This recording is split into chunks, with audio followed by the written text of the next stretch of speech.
Hello मित्रों, हूँ आज होળી ધૂળેટીની રજાઓમાં મહુવા ગયેલ અને મહુવા જઈએ અને મા ભવાનીને દર્શન કરવા ન જઈ તેવું તો કઈ રીતે બને? તો હું મારી સાથે સાથે આપને પણ સૌને પણ ભવાની માના દર્શન કરાવું.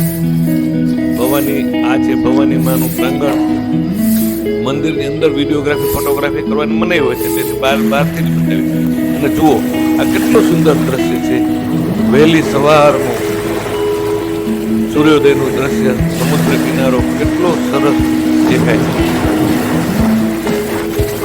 આવા દ્રશ્યો જોઈ અને આપણું મન એકદમ પ્રફુલ્લિત થઈ જાય છે અને પ્રકૃતિની સાથે તાદાત્મ્ય આપણું થાય છે.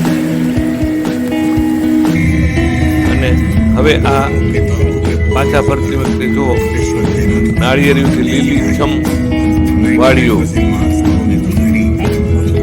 મહુવાની અંદર નાળિયેરી કેટલી સુંદર દેખાય છે. જુઓ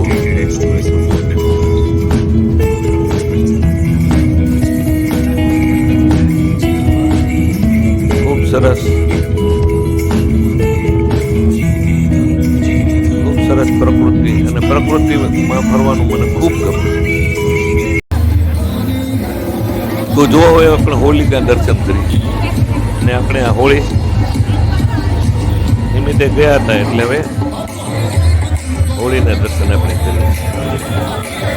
અમારી સોસાયટીમાં ખૂબ મોટી હોલિકા દહનનું આયોજન થાય છે અને જુદી જુદી આજુબાજુની દરેક સોસાયટીમાંથી ખૂબ માણસો ત્યાં દર્શન કરવાનો લાભ લે છે. તો વધુ લાંબુ નહીં કહેતા, જો વિડીયો ગમ્યો હોય તો લાઈક કરો, શેર કરો અને સબસ્ક્રાઈબ કરો જો ન કર્યું હોય તો. જય શ્રી રામ.